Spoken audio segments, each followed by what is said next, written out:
और ये अस्पताल के बाहर की तस्वीरें हम आप तक पहुंचा रहे हैं, जहां अतीक अहमद और अशरफ के शव को पोस्टमार्टम के लिए ले जाया गया है। ये अस्पताल के बाहर की तस्वीर, पोस्टमार्टम वहां शुरू हो चुका है। दोनों के शवों का पोस्टमार्टम इस वक्त किया जा रहा है। डॉक्टर का एक बड़ा पैनल यहाँ पर मौजूद, जो दोनों के ही शव को पोस्टमार्टम के लिए लगातार ये टीम पोस्टमार्टम कर रही है। पोस्टमार्टम होने के बाद कसारी मसारी कब्रिस्तान में दोनों के शवों को दफन किया जाएगा, जहां असद के शव को दफन किया गया है। और इस वक्त का ये बड़ा अपडेट भी आपको दे दें, पोस्टमार्टम की प्रक्रिया पूरी तरीके से खत्म हो गई है। तस्वीरें आपके सामने, डॉक्टर का एक बड़ा पैनल दोनों शवों का पोस्टमार्टम लगातार कर रहा था। और अब बड़ी जानकारी, बड़ा अपडेट ये कि पोस्टमार्टम की प्रक्रिया पूरी तरीके से खत्म हो चुकी है। यहाँ अतीक अहमद और अशरफ के शव का पोस्टमार्टम अंदर चल रहा था। तस्वीरें हॉस्पिटल के बाहर से आपके सामने। यहाँ इस प्रक्रिया चूंकि ये पूरी हो चुकी है प्रक्रिया, इसके बाद कसारी मसारी कब्रिस्तान में दोनों के ही शवों को दफनाया जाना है। असद को भी इसी जगह पर दफनाया गया और अब प्रयागराज में ही दोनों भाइयों का अंत हो गया है। एक बड़ा इंसाफ हुआ, लेकिन कल जिस तरीके से घटना को अंजाम दिया गया, अतीक और अशरफ को जिस तरीके से मौत के घाट उतारा गया, ये अब सवालों के घेरे में है। ऐसे में यूपी सरकार की मुश्किलें और बढ़ती हुई। योगी आदित्यनाथ हालांकि हाई लेवल मीटिंग कर रहे हैं और कल देर रात से ही हर एक घंटे योगी आदित्यनाथ को इस पूरे वारदात को लेकर के रिपोर्ट सौंपी जा रही है। कहा जा रहा था कि 3 बजे डीजीपी प्रेस कॉन्फ्रेंस कर सकते हैं, हालांकि इस बात की अभी तक कोई पुष्टि नहीं हुई है।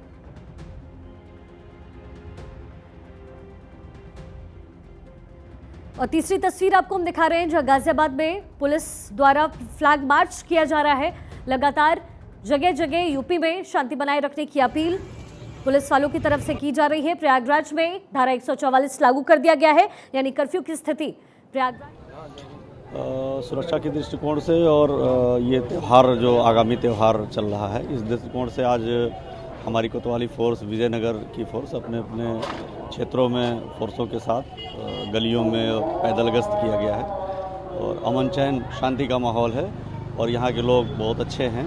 सबसे वार्ता भी कर ली गई है, तो शांतिपूर्ण माहौल है, सब अच्छा है। सर, रात की बात करें कि सिक्योरिटी जैसे रात को टाइट कर रखी थी, तो उसको लेकर भी कुछ व्यवस्था की गई है? नहीं, ऐसा कुछ नहीं है। सामान्य हम लोग अपना गश्त अलर्ट रख के सामान्य गश्त किया गया है। ऐसी कोई ऐसी स्थिति और ऐसी बात कोई नहीं आई। तो देखिए, लगातार ये बड़ी घटना को लेकर के सियासी हंगामा तेज हो गया है। आपको बता दें, पोस्टमार्टम की प्रक्रिया, एक बड़ी अपडेट ये भी मिल रही है कि फिलहाल अभी भी चल ही रही है। डॉक्टर्स का एक बड़ा पैनल है जो पोस्टमार्टम इस वक्त कर रहा है। पोस्टमार्टम की प्रक्रिया खत्म होने के बाद शवों को दफनाया जाएगा कसारी मसारी कब्रिस्तान में।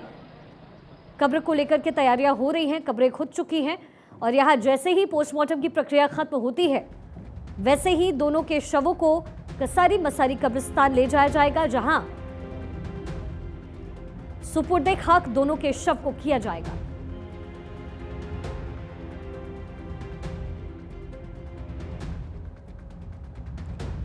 ये 2 तस्वीरें कल से लेकर आज तक की कहानी बयां करते हुए, पहली तस्वीर अस्पताल के बाहर की, जहां अतीक और अशरफ के शवों का पोस्टमार्टम किया जा रहा है।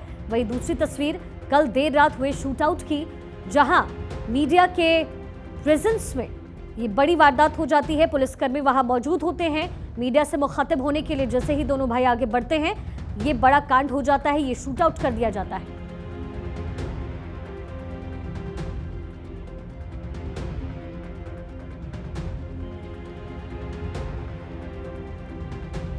लगातार हम इस मुद्दे पर चर्चा कर रहे हैं। हमारे साथ एक और गेस्ट इस वक्त जुड़ गए हैं, संजय राणा साहब, पॉलिटिकल एनालिस्ट हैं आप। बहुत स्वागत सर आपका भारत 24 पर। सर देखिए, कल जिस तरह से ये शूट आउट किया गया, उसके बाद सवाल हर तरफ किए जा रहे हैं, सियासी रूटियाँ इस पर सिक रही हैं, लगातार योगी आदित्यनाथ पर सवाल उठ रहे हैं, लॉ एंड ऑर्डर को लेकर के सवाल उठ रहे हैं। लेकिन सबसे बड़ी बात यह है कि कहीं ना कहीं योगी आदित्यनाथ के लिए, यूपी गवर्नमेंट के लिए चुनौती बहुत ज़्यादा बढ़ गई है कि इस पूरे मामले को सुलझाया कैसे जाए।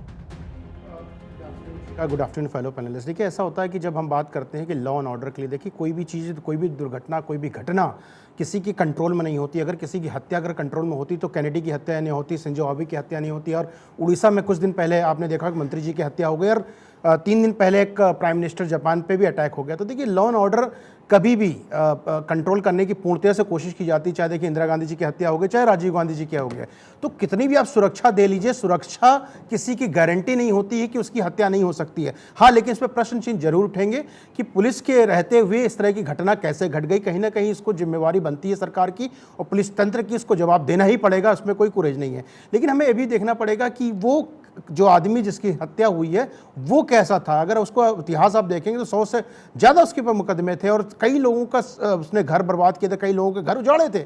तो कहीं ना कहीं उसको उस तरह से महिमा मंडिल करना कि उसकी हत्या हो गई, बहुत बड़ा समाज सेवी था या शिक्षाविद था, समाज के लिए बहुत बड़ा काम किया, ऐसा कुछ नहीं था।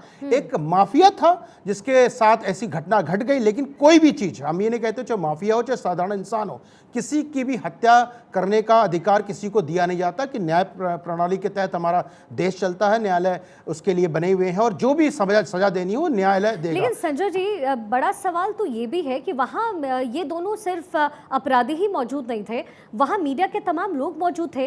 पहले से ही अतीक कह रहा था कि मुझे गोली मारी जा सकती है, मेरा एनकाउंटर किया जा सकता है। बावजूद इसके जो सुरक्षा के इंतजाम वहाँ पर किए गए, वहाँ गोली किसी को भी लग सकती थी। आपके सहयोगी, हमारे सहयोगी वहाँ पर मौजूद थे, मीडिया कर्मी मौजूद थे, ये गोली किसी सीने में उतर सकती थी। बिल्कुल, देखिए सवाल बहुत अहम हो जाता है। बिल्कुल सही प्रश्न है आपका शिकारी। देखिए, जहाँ तक अपराधियों की बात है तो अपराधी पूरी तरह से एक तरह से प्रशिक्षित थे। वो टेस्ट, मतलब उनको आता था गोली कैसे चलाना, पॉइंट ब्लैंक गोली कैसे चलाना। उन्होंने जितनी भी फायरिंग के तकरीबन 17 से 18 राउंड चले हैं और कहीं भी किसी भी मीडिया कर्मी को, किसी भी पुलिस अधिकारी को नहीं लगे। एक पुलिस अधिकारी, शायद इसमें इंस्पेक्टर घायल हुआ है, लेकिन उसमें बहुत बड़ी घटना घट सकती थी। हम तो इसमें साधुवाद हम अपने पुलिस अधिकारियों को देते हैं। अगर शायद वो गोली चलाते तो हो सकता किसी हमारे मीडिया कर्मी, हमारे मित्रों, हमारे जो सहयोगी हैं उनको भी गोली लग सकती थी और इससे बहुत बड़ा घटनाक्रम हो सकता था। लेकिन इससे हम इस चीज़ से नहीं सरकार को बच सकती है कि भाई ये घटना कैसे घटी और उसके लिए उसके लिए उनके पास जवाबदेही बनती है और उनको जवाब देना पड़ेगा। और जिस तरह योगी आदित्यनाथ ने तुरंत कार्रवाई करके विदिन 1 घंटा इन्होंने कमेटी बना करके बनाई है और उस तरह से 5 अधिकारी को, जो हमारी सूचना मिली है, 5 IPS जो तेज तर्रार उत्तर प्रदेश के IPS अधिकारी, उनको इलाहाबाद भेजा जा रहा है वो जायजा लेने के लिए, चीज़ों को संभालने के लिए वहाँ पे। तो नो डाउट कहीं ना कहीं सरकार के ऊपर जो प्रश्न चिन्ह है उसको सफाई देनी पड़ेगी। लेकिन एक योगी आदित्यनाथ की तरफ से भी संजय जी लगातार ये बैठकें की जा रही है। तस्वीरों में मुझे अब सचिन नजर आ रहे हैं। सचिन, मेरे सहयोगी इस वक्त मेरे साथ जुड़ गए हैं कसारी बसारी कब्रिस्तान के पास। इस वक्त सचिन खड़े हैं। सचिन, वहां से क्या तस्वीरें मिल रही है? तैयारियां तो तेज हो गई है वहां पर, हालांकि अभी पोस्टमार्टम की प्रक्रिया पूरी तरीके से खत्म नहीं हुई है। बिल्कुल शिखा, सबसे पहले आपको ये तस्वीरें जो हैं वो हम आपको दिखा दें। हम उसी कब्रिस्तान में मौके पर मौजूद हैं जहां पर कब्र जो है वो खोदी जा रही है। आप देख पा रहे होंगे, मेरे सहयोगी मोहित जो है वो आपको दिखाएंगे किस तरीके से यहाँ पर एक टेंट आपको दिखाई दे रहा होगा सफेद कलर का, और उसी टेंट के नीचे जो है तमाम मजदूर जो हैं वो लगातार काम कर रहे हैं। और आपको ये बता दें कि कम से कम 6 से 7 यहाँ पर मजदूर जो है वो लगातार यहाँ पर काम कर रहे हैं। और यहाँ पर यानी कि 2 कब्र जो है वो खोदी जा रही है, एक अशरफ और दूसरा अतीक कब्र यहाँ पर खोदी जा रही है। आपको ये भी जो तमाम तस्वीरें वो दिखाएंगे कि आखिर किस तरीके से जहां पर अतीक और अशरफ की कब्र खोदी जा रही है, उसके पीछे ही असद की कब्र जो है वो खोदी गई थी। और सोचिए कि 24 घंटे भी नहीं हुए थे और 24 घंटे के अंदर ये खबर सामने आती है कि अतीक और अशरफ दोनों की हत्या यहां पर कर दी जाती है, दिन दहाड़े गोली मारकर पुलिस कस्टडी में। आप देखिए यहाँ पर किस तरीके से तमाम जो मजदूर हैं वो मौके पर मौजूद हैं और लगातार यहाँ पर कब्र खोदने का जो काम है वो लगातार जारी है। और देखिए, जैसा कि आपने भी जिक्र किया कि पोस्टमार्टम को लेकर अभी तक तमाम अटकलें जो है वो लगाई जा रही है कि आखिर कब तक पोस्टमार्टम रिपोर्ट जो है वो सामने आएगी और कब तक जो पार्थिव शरीर है उनका वो यहाँ पर लाया जाएगा। लेकिन फिलहाल आप देखिए यहाँ पर किस तरीके से 6-7 मजदूर जो हैं वो लगातार यहाँ पर काम कर रहे हैं और पूरी कोशिश है कि जो कब्र खोदने का जो काम है वो जल्द ख़त्म हो जाए। और उसके बाद यहाँ पर उम्मीद यही लगाई जा रही है कि 4 से 5-8 मजदूर जो हैं यहाँ पर लगातार काम कर रहे हैं। और जैसे ही सूचना मिली कि तमाम लोगों को जो यहाँ पर खोद रहे हैं, क्या पुलिस उन्हें कोई इन्फॉर्मेशन दी गई है कि कब तक यहाँ पर पार्थिव शरीर या जो शव है वो लाया जाएगा? क्या इसको लेकर के इनके पास कोई जानकारी है? बिल्कुल देखिए शिखा, अभी तक ऐसी कोई जानकारी जो है वो नहीं मिल पाई है, लेकिन उम्मीद यही लगाई जा रही है कि पोस्टमार्टम जो है वो खत्म होने के बाद, यानी कि लगभग 4 से 5 बजे का वक्त जो है वो सूत्रों के हवाले से बताया जा रहा है कि जैसे ही वहाँ पर पोस्टमार्टम खत्म होगा उसके बाद जो उनके बहनोई हैं, अतीक के जो बहनोई है उन्हें शरीर जो है वो दिया जाएगा और उसके बाद वो तमाम जो रिश्तेदार हैं, जो तमाम अतीक के समर्थक हैं, जो उसके पूरे एरिया में जो लोग रहते हैं वो यहाँ पर पहुंचेंगे। लगभग समय जो बताया जा रहा है वो ये है कि वो 4 से 5 बजे का वक्त होगा जब शरीर यहाँ पर पहुंचेगा। और बड़ी बात यहाँ पर यह है कि देखिए यहाँ पर भी सुरक्षा के पुख्ता इंतजाम जो है वो किए गए। अभी तो फिलहाल हम कब्रिस्तान के अंदर है, लेकिन बाहर अगर हम बात करें तो रैपिड एक्शन फोर्सेस भी मौके पर मौजूद हैं, जो स्थानीय पुलिस है वो भी मौके पर मौजूद है। और देखिए थोड़ी परेशानी इस बात की हो रही है कि आसपास के तमाम इलाकों में भी नेट जो है वो अभी भी बंद है और तमाम जो लोग हैं वो एक दूसरे से कम्युनिकेट नहीं कर पा रहे हैं। बड़ी बात यहाँ पर यह कि सुरक्षा के पुख्ता इंतजामों के बीच में जिस तरीके से सीएम योगी ने इस बात का जिक्र कर दिया कि कहीं पर भी कोई लापरवाही ना हो और पूरे उत्तर प्रदेश की बात कीजिए तो देखिए किस तरीके से धारा 144 लागू है और तमाम जो जिलाधिकारी हैं, तमाम जो पुलिस फोर्स है, तमाम जो अधिकारी हैं, वहां क्या उन्हें भी स्थिति यहाँ है पर इसका अलर्ट अपडेट रहने भी के मैं लिए आपसे लूंगी, कहा आप गया। हमारे पूरा साथ बने प्रयागराज रहिए। जी। इसी बीच एक बड़ी जानकारी मिल रही है, आरोपी सनी को लेकर के एक बड़ा खुलासा, सुंदर भाटी गैंग से जुड़ा है सनी। सूत्रों के हवाले से ये बड़ी जानकारी मिल रही है, सुंदर भाटी गैंग के लिए काम कर चुका है सनी। अतीक पर हमला करने वालों में सनी भी शामिल है और सनी को लेकर के एक बड़ा अपडेट, आरोपी सनी को लेकर ये बड़ा खुलासा। सुंदर भाटी गैंग से ही सनी के तार जुड़े हुए हैं, सुंदर भाटी गैंग के लिए काम कर चुका है सनी। अतीक पर हमला करने वालों में सनी का नाम भी शुमार, एफआईआर भी इसके नाम पर दर्ज और साथ में इस वक्त पुलिस की गिरफ्त में सनी को लिया गया है। लेकिन ये बड़ा अपडेट इस वक्त मिल रहा है, आरोपी सनी को लेकर के बड़ा खुलासा हो रहा है। सुंदर भाटी गैंग से सनी के तार जुड़े हुए हैं, सूत्रों के हवाले से हमें ये जानकारी मिल रही है। सुंदर भाटी गैंग के लिए काम कर चुका है सनी, अतीक पर हमला करने वालों में सनी का नाम भी शुमार। पॉलिटिकल एनालिस्ट संजय राणा साहब हमारे साथ लगातार जुड़े हुए हैं। संजय जी, में और आप इसी बात का जिक्र कर रहे थे और अभी सचिन मेरे सहयोगी भी वहां से अपडेट दे रहे हैं प्रयागराज से। जो स्थिति इस वक्त प्रयागराज की हो गई है, कल के बाद आज में बहुत बदलाव हो गया है। मैं और आप इसी बात का जिक्र कर रहे थे कि आईएसआई से अगर जुड़े हुए इसके तार थे, जिस बात का खुलासा भी हो रहा था, ऐसे में बहुत सारी चीजें ऐसी थी जो सामने आ सकती थी। कल की उस वारदात के बाद कई चीजें और छिप गई हैं, पता नहीं पुलिस कितना और तलाश कर पाएगी। बिल्कुल शिकायत बहुत महत्वपूर्ण हो जाता। देखिए सब लोग इस पे केंद्रित कर रहे हैं अपनी बातों की, इनकी हत्या हो गई, लेकिन इस पे केंद्रित करना चाहिए इनकी हत्या क्यों हो गई है, कि इसके पीछे बहुत सी चीज़ें। देखिए इनके तार जैसे बताया जा रहे हैं, उन्होंने खुद खुलासा किया अतीक जी ने कि इनके आईएसआई से संबंध है और जो आईएसआईएस से संबंध थे, जितने भी उग्रवादी संगठन उनसे संबंध थे। तो जिस तरह के संबंध बताए जा रहे हैं उस हिसाब से बहुत लंबा खुला हो सकता है। देखिए कोई भी पॉलिटिकल पार्टी में अगर कोई भी आता, कोई भी व्यक्ति हो और इस तरह का माफिया हो, तो देखिए गिव एंड टेक का ज़माना है। ऐसा नहीं कि आपको कोई पॉलिटिकल पार्टी दे रही है उससे आपसे कुछ ले नहीं रही है, उसके बदले में जरूर कुछ ना कुछ लेती है। और किसके पास 1000-2000 करोड़ की अगर प्रॉपर्टी है तो इसका मतलब कहीं ना कहीं भू माफिया थे ही। तो भू माफिया थे, बहुत सारे संगठन से जुड़े हुए थे। तो और ये खुलासा ये कहीं ना कहीं किसी के लिए बहुत ज़्यादा खतरे का सबब बन सकते थे, इसलिए भी इनको हो सकता है किसी ने मरवाया हो। आप ये देखिए कि जो पिस्टल पाई गई है, जो तुर्की की मेड है, 2 पिस्टल है, जिसकी तकरीबन कॉस्ट आज के जमाने में कोई भी विदेशी पिस्टल ले लीजिए 3 लाख के ऊपर आती है, जो एस्टिमेटेड तकरीबन 5 लाख की है। ये व्यक्ति 5 लाख की पिस्टल तो नहीं खरीद सकते थे, 2 पिस्टल यानी 10 लाख रुपए की पिस्टल हो। और देखिए मीडिया कर्मी बन के, देखिए आप आम आदमी तो ऐसा सोच भी नहीं सकता कि मीडिया कर्मी बन के चला जाए। बाकायदा उसने आईडी अपनी रखी थी, बाकायदा फर्जी कैमरे थे, देखने में कैमरे लग रहे थे, डमी थे जो भी थे, लेकिन कैमरे लग रहे थे और रेकी कर रहे थे। देखिए जो प्लानिंग स्ट्रेटेजी बनाई गई है, तो कहीं ना कहीं इसके पीछे कोई ना कोई बड़ा आदमी तो जरूर था, कोई ना कोई ऐसा व्यक्ति था जो चाहता था कि ये अतीक अहमद जो चीजें सामने ला रहे थे वो सामने ना आ पाए, उनका नाम का खुलासा ना हो सके। इसके लिए जांच करना बहुत जरूरी है। नंबर 2 जो मैं बताना चाहता हूं, देखिए कोई भी गवर्नमेंट कभी भी नहीं चाहेगी उसके राज में इस तरह की घटना घटे, चाहे योगी जी हो या कोई भी दूसरी गवर्नमेंट हो। उनके जैसे इस तरह की घटना घटती है तो उनके ऊपर एक तरह से आक्षेप लगता है और इस तरह के आक्षेप हमें नहीं लगता कि योगी जी लेने के लिए रेडी थे या भारतीय जनता पार्टी की सरकार लेना चाहेगी। तो कहीं ना कहीं सुनियोजित तरीके से ये षड्यंत्र रचा गया है, नंबर 1, और इनको कहीं ना कहीं से मरवाया गया, क्योंकि कई लोगों के लिए खतरा हो चुके थे इनकी गिरफ्तारी के बाद। बड़ी बात तो ये भी है ना कि योगी गवर्नमेंट को एक बड़ा एविडेंस मिल सकता था इस पूरे मामले को लेकर के, जो कि नहीं हो पाया। ये भी एक बड़ी बात है। लगातार मेरे सहयोगी सचिन मेरे साथ जुड़े हुए हैं प्रयागराज में, इस वक्त सचिन मौजूद हैं, पहुंच चुके हैं प्रयागराज। सचिन, आप वहां की स्थिति के बारे में बता रहे थे प्रयागराज को लेकर के, वहां अभी क्या कुछ स्थिति है? क्योंकि पूरे इलाके में धारा 144 लागू किया गया है, लेकिन कितना कुछ बदला नजर आ रहा है? क्योंकि इससे पहले भी जब इन दोनों की पेशी वहां हुई थी, आप वहां पहुंचे थे, क्या कुछ बदल गया है?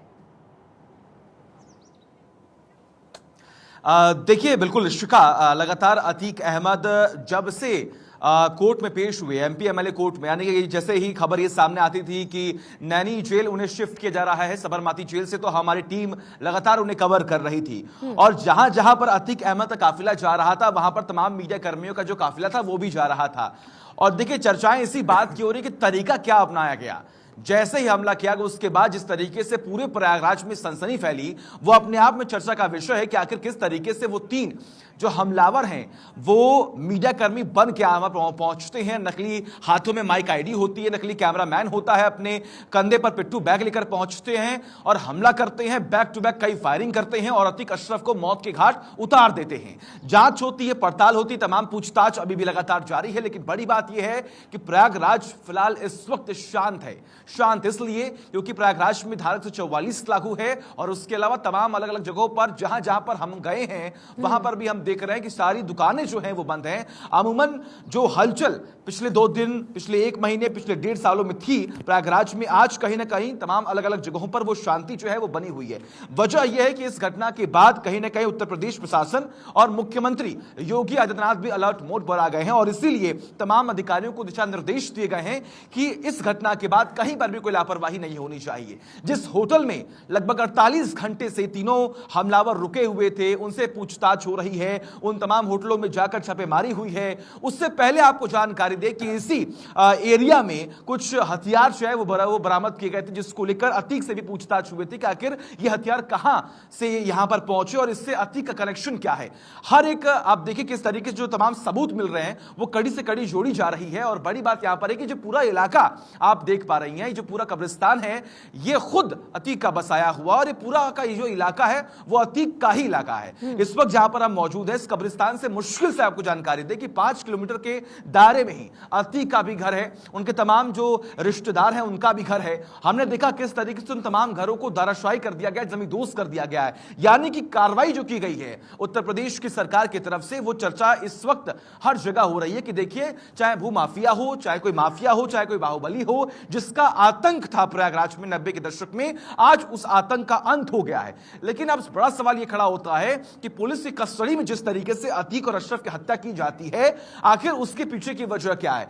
कहां पर साजिश रची गई, कौन इसके पीछे है, आखिर हमलावर कहां से आए, उनका क्या कनेक्शन है अतीक से, उनकी मंशा क्या है, पूरी प्लानिंग, अब पूरी टीम जो है इस मामले की जांच कर रही है। बड़ी बात यहां पर यह कि देखिए अब तमाम हलचल, तमाम तस्वीरों के बाद अब सबकी नजरें इसी बात पर टिकी हुई है कि पोस्टमार्टम कब खत्म होगा और पोस्टमार्टम खत्म होने के बाद जब शव यहां पर पहुंचेंगे तो यहां पर किस तरीके से हलचल जो है वो देखी जा रही है। हालांकि एक जानकारी आपको और दे कि जो यहां पर ये कर्मचारी काम कर रहे हैं, जो ये कब्र खोद रहे हैं, उन्होंने ही असद की भी कब्र यहां पर खोदी थी। और आप देखिए किस तरीके से यही जो असद की कब्र आप देख पा रही हैं, और लगभग जैसा कि मैंने जिक्र भी किया था कि 24 घंटे भी दफनाए हुए असद को नहीं हुए थे, अतीक के बेटे को नहीं हुए थे। और अतीक ने भी इस बात का जिक्र कर दिया था कि देखिए मैं अपने बेटों का चेहरा नहीं देख पाऊंगा, और वही हुआ जब आप देखिए यहां पर किस तरीके से अतीक और अशरफ की भी हत्या कर दी गई। शिखा, ठीक है सचिन, आप बने रहे हमारे साथ, तस्वीरें हम आपके पास आते रहेंगे तस्वीरों के लिए। संजय राणा साहब हमारे साथ मौजूद हैं इस वक्त स्टूडियो में। संजय जी, जैसे कि पॉलिटिक्स इस पूरे मामले पर हो रही है और हमारी बातचीत पे इस बारे में यही हो रही है कि ये चुनौती अब सरकार के लिए और बड़ी हो गई है। पहली बात तो पुलिस कस्टडी में इस तरीके से घटना को अंजाम देकर के अपराधी वहाँ खड़े हो जाते हैं, सरेंडर कर जाते हैं। फिर इस पूरे मामले पर पहले से ही पॉलिटिक्स चल रही थी, ऐसे में कितना ज़्यादा चुनौती अब सरकार के लिए है? शिखा, देखिए चुनौती मैं ये नहीं देखता हूँ कि चुनौती सरकार के लिए जो हत्या हो गई उसके परिप्रेक्ष्य में, मैं देखता हूँ चुनौती ये सरकार के लिए बढ़ जाती है कि जो हत्या हुई है किसने कराई, कैसे हुई, उसकी तह तक जाना एक बहुत बड़ी चुनौती है सरकार के लिए, जिसको जाने की जरूर कोशिश करेंगे, कड़ी से कड़ी जोड़ने की कोशिश करेंगे। क्योंकि अब तीनों व्यक्तियों की अगर पृष्ठभूमि देखेंगे तो तीनों व्यक्ति 3 डिफरेंट शहर से आते हैं, इनका आपस में कोई मेल नहीं है कि भाई दोस्त है, यार हो, बातचीत हुई हो, ऐसा कुछ नहीं है। अचानक एक जगह पर आते हैं, वो रेकी करते हैं और बाकायदा साजिश रचते हैं हैं और गोली मार देते हैं। और बोला जाता है उनके जो एफआईआर में लिखा हुआ है कि मैं बहुत बड़ा माफिया बनना चाहता था। ये बताइए 3 व्यक्ति अचानक स्टेट के अंदर से, मान लीजिए 3 डिफरेंट शहर से अचानक एक विचारधारा कैसे आ गया और बिना बात की एक जगह पे पहुंच गया और ये बोल दिया कि मैं माफिया बनना चाहता था। जैसे कि यूपी सरकार की तरफ से खुद योगी आदित्यनाथ ने भी विधानसभा में खड़े रहकर ये कहा कि हम ऐसे दुर्दांत अपराधियों को मिट्टी में मिला देंगे। हुआ भी वैसा ही, ये बड़ी घटना हो गई है। अब ऐसे में जिस लॉ एंड ऑर्डर की बात यूपी गवर्नमेंट हमेशा करती रही है, लॉ एंड ऑर्डर जो पुख्ता हुए हैं, इसमें कोई शक भी नहीं है, दो राय भी नहीं है कि यूपी में स्थिति बेहतर हुई है, लेकिन उसी लॉ एंड ऑर्डर पर अब सवाल उठ रहे हैं, पॉलिटिकल पार्टीज उठा रही है। बिल्कुल, देखिए शिखा, ऐसा है कि जिस वक्तव्य की आप बात कर रहे हैं विधानसभा में जो योगी जी ने बोला था, योगी जी ने जो प्रश्न का जवाब दिया था, जो अखिलेश यादव ने उनसे रेज किया था, उस पर उन्होंने बोला था कि माफियाओं को मैं मिट्टी में मिला दूंगा। तो नो डाउट प्रश्न तो सरकार पे उठेंगे और प्रश्न को साफ सुथरा करने के लिए, अपनी छवि को सुधारने के लिए कहीं ना कहीं सरकार को चीजों को फाइंड आउट करना पड़ेगा। जहां तक पॉलिटिक्स की बात है तो पॉलिटिक्स को आपको समझना होगा। देखिए, मैं दूसरे एंगल से, पॉलिटिकल एनालिस्ट की हैसियत से नहीं देख रहा हूं, मैं वकील की हैसियत से भी देखता हूं। तो इसमें कहीं ना कहीं एक तरह से क्वेश्चन मार्क है। देखिए, सबसे पहले आकर के राम गोपाल जी बोलते हैं कि इनकी बेटा की हत्या हो जाएगी, हत्या हो जाती है। ये बोलते हैं उनकी अतीक और असद की हत्या हो जाएगी, उनकी हत्या हो जाती है। तो ये बताइए कि समझ नहीं आता कि समाजवादी पार्टी हो या कोई भी पार्टी हो, इनके नेताओं को ही कैसे पता चल जाता है कि हत्या हो सकती है। देखिए, आशंका हम सबने जताई है कि भाई कोई भी माफिया होता है उसके ऊपर खतरे होते हैं। सबसे बड़ी बात यह है कि अखिलेश यादव की तरफ से, चलिए इस पूरे मामले को लेकर के तो पॉलिटिक्स हो रही है क्योंकि सवाल उठता भी है, लेकिन असद के एनकाउंटर के वक्त भी सवाल उठा। मैं वापस आऊंगी अकबर, इसी बीच एक बड़ी जानकारी, अतीक अशरफ की हत्या का मामला, यूपी पुलिस के सूत्रों के हवाले से बड़ी खबर। पुलिस मुख्यालय में नहीं होने वाली है प्रेस कॉन्फ्रेंस, सूत्रों के हवाले से बड़ी जानकारी। थोड़ी ही देर में शूटआउट पर जारी होगा प्रेस नोट, यानी 3 बजे जो प्रेस कॉन्फ्रेंस होनी थी, कहा जा रहा था कि प्रेस कॉन्फ्रेंस की संभावना है, वो प्रेस कॉन्फ्रेंस अब नहीं हो रही है। हालांकि शूटआउट को लेकर के प्रेस नोट बाकायदा जारी किया जाएगा। पुलिस मुख्यालय में तैयार किया जा रहा है इस वक्त प्रेस नोट। 3 घंटे की लंबी मीटिंग के बाद ये प्रेस नोट जारी किया जाएगा इस पूरे शूटआउट को लेकर। अतीक अशरफ की हत्या का ये मामला, यूपी पुलिस के सूत्रों के हवाले से बड़ी जानकारी मिल रही है। पुलिस मुख्यालय में प्रेस कॉन्फ्रेंस नहीं होने वाला है, ये बड़ा अपडेट। थोड़ी ही देर में शूटआउट पर प्रेस नोट जारी किया जा सकता है। पुलिस मुख्यालय में इस वक्त प्रेस नोट बाकायदा तैयार किया जा रहा है। संजय राणा साहब हमारे साथ जुड़े हुए हैं लगातार। संजय जी, देखिए ये मुश्किल भी है पुलिस वालों के लिए, क्योंकि जब मीडिया सामने होगी, प्रेस जब वहां सामने होगा, कई तरह के सवाल होंगे और फिर उन सवालों से मुखातिब होना, ये यूपी पुलिस के लिए बहुत बड़ी चुनौती है। बिल्कुल, मीडिया का सवालों का जवाब देना कोई आसान नहीं होता, क्योंकि हर तरह के सवाल होंगे, हर तरह के सवाल दागे जाएंगे पुलिस पे। हमें लगता है पुलिस को तैयारी से आना चाहिए, और अगर ये प्रेस विज्ञप्ति दे रहे हैं तो ठीक है, कर सकते हैं, क्योंकि इनको समय चाहिए कि छानबीन करने के लिए बिल्कुल समय देख रहे होंगे, और ये नहीं चाहते हो कहीं भी किसी भी प्रश्नों का सामना करना पड़े जिसका उत्तर इनके पास ना हो, जिसमें मीडिया में किरकिरी हो जाए। तो ये भी इस तरह से अवॉइड करना चाहते हैं। जहां तक अभी अब सुन रहे थे, सचिन जी की बात सुन रहा था कि पोस्टमार्टम कब तक होगा और ये जो उनकी जो दाह संस्कार या जो भी क्रिमेशन है कब तक हुआ जाएगा। तो हमें जो हमारी जो कैलकुलेशन बोलती है, ये शाम से पहले, रात से, इवनिंग के पहले, यानी संध्या के पहले नहीं होगा, क्योंकि दिन में वो चाहेगी, पुलिस भी चाहेगी, प्रशासन भी चाहेगा अवॉइड करना, वो शाम के समय ही करेंगे, जिससे थोड़ा सा माहौल ठंडा हो जाए और चीज़ों में जो माहौल अराजक तत्व होते हैं, माहौल बिगाड़ने की कोशिश करते हैं, वो माहौल बिगाड़ ना पाए। माहौल पे सचिन से सवाल ले लेते हैं। सचिन, वहां पे स्थिति क्या है? क्या वहां पे सुरक्षा की लेस लगाए गए हैं? क्योंकि जिस तरीके से संजय साहब कह रहे हैं, वाकई वहां पे भी ये पूरा मामला चुनौतीपूर्ण पुलिस के लिए हो सकता है। क्या स्थिति है वहां? बिल्कुल, देखिए खबर ये भी सामने आई कि लगभग यहाँ पर हम मौके पर मौजूद हैं, यहाँ से थोड़ी किलोमीटर दूरी पर भी हमला जो है वो हुआ, पथराव हुआ, जिसकी तमाम तस्वीरें भी सामने आई थी। और उसके बाद आप देखिए किस तरीके से फ्लैग मार्च भी किया गया। या और शुरुआत से हम इस बात का जिक्र कर रहे हैं कि उत्तर प्रदेश पुलिस प्रशासन और खुद अगर हम बात करें, मुखिया जो है वो भी पूरी कोशिश ये कर रहे हैं कि कहीं पर भी लापरवाही ना हो। इसीलिए अगर हम बात करें तो स्वाट टीम मौके पर मौजूद है, आरएएफ की टीम मौके पर मौजूद है, पीएसी की टीम मौके पर मौजूद है, अलग अलग चौराहों पर, अलग अलग गलियों में टीम मौके पर मौजूद है कि कहीं पर भी कोई लापरवाही ना हो।